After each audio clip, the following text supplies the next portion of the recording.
নমস্কার বন্ধুরা, welcome to my channel. আজকে যে রান্নাটা করব সেটা হচ্ছে পেঁপে আলু দিয়ে পাতলা মুরগির ঝোল।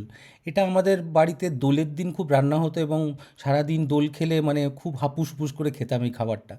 তো এটাতে যেটা আমি করছি এখন এখানে, মানে আমি 450 গ্রাম মতন চিকেন নিয়েছি, সেটা আমি হলুদ নুন আর একটু সর্ষের তেল দিয়ে মাখিয়ে রেখেছি, একটা লেবুর রসও দিয়েছি তাতে।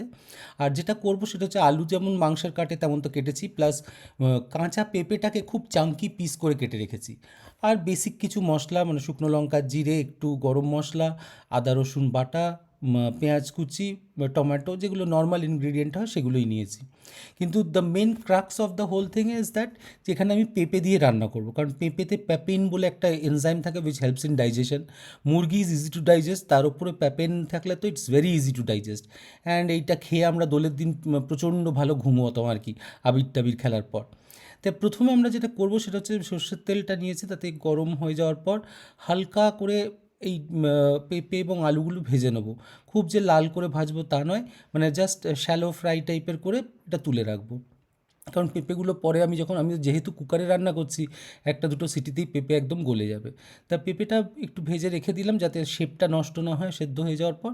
সেটা তুলে রেখে আমি যেটা করলাম, তেলের মধ্যে আমি যে গোটা মশলাগুলো সেগুলো দিয়ে দিলাম, মানে জিরে, লবঙ্গ, একটা ছোট্ট এলাচ, একটু দারচিনি, একটু শুকনো লঙ্কা, এটা দিয়ে একটু খানিকক্ষণ নাড়াচাড়া করে আমি তার মধ্যে পেঁয়াজটা দিয়ে দিলাম।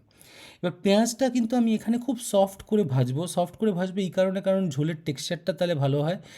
কারণ যেহেতু খুব পাতলা, খুব একটা কিছু দেওয়া হবে না, মশলা টশলা অনেক বেশি, গরম মশলা টশলা কিছুই দেওয়া হবে না। আর যেহেতু পেঁপে আছে, it will digest the meat and everything very easily with that papain enzyme. তা পেঁয়াজটা হালকা একটু ভাজা হয়ে গেলেই আমি এখানে আদা রসুনের পেস্টটা দিয়ে দিলাম এবং টমেটোটাও অ্যাড করে দিলাম। এটা অ্যাড করে দিয়ে যেটা করব সেটা হচ্ছে ভালো করে নেড়ে জিনিসটাকে মিশিয়ে নেব। টমেটোগুলো খানিকক্ষণের মধ্যেই সফট হতে আরম্ভ করে দেবে এবং পেঁয়াজটা সেই মানে টমেটোর রসটাতে ভালো করে কুকড হবে আর কি। কারণ আপনি দেখছেন পেঁয়াজের রঙটা আমি একদমই প্রায় বদলাইনি। এবার আমি চিকেনটাও অ্যাড করে দিলাম। চিকেনটা অ্যাড করে দিলাম এই কারণে, কারণ যেহেতু লেবু দিয়ে মাখানো চিকেনটা আছে, একটু সতে টাইপের না করে নিলে চিকেনটার ঠিক টেক্সচারটা আসে না।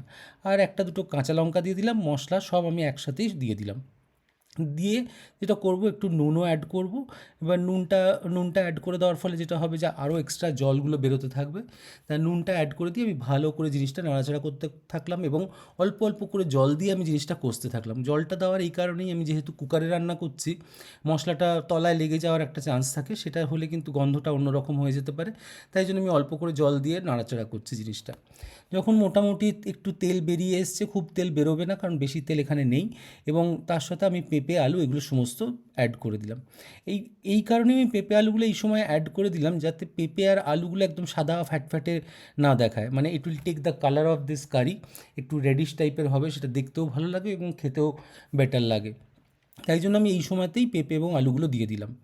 দিয়ে আমি আবার সেই জিনিসটাকে করতে আরম্ভ করলাম। টস করতে করতে আমি যেটা করব, খানিকক্ষণ ঢেকেও রাখতে পারি, ঢেকেও রাখবো। রেখে জিনিসটা একদম যখন একটু হালকা হয়ে যাচ্ছে জিনিস, সেই সময় আমি গরম জল খানিকটা অ্যাড করে দিলাম।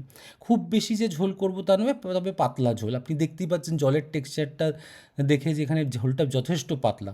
এবং এটা আমি কুকারে দিয়ে প্রায় 3-4টে মতন সিটি দেবো, যাতে জিনিসটা ভালোভাবে কুকড হয়, পেঁপেগুলো সেদ্ধ হয়, আলুগুলো সেদ্ধ হয় এই সবের কারণে। তো এখন আপনি দেখছেন জিনিসটা একদমই পাতলা ঝোল একটা হবে। তা আমি এবার কুকারটা ঢেকে গোটা 2-3 সিটি দিলাম, দেবো। এবং দেওয়ার পর যেটা খুললে যেটা হচ্ছে, আপনি দেখতে পাচ্ছেন পেঁপেগুলোও আস্ত রয়েছে, আলু আস্ত আছে, চিকেনটা একদম ওয়েল কুকড আর পাতলা একটা ঝোল। It should be served with white rice and it taste brilliant. যদি ভালো লাগে প্লিজ লাইক, শেয়ার এবং সাবস্ক্রাইব করবেন। Thank you so much.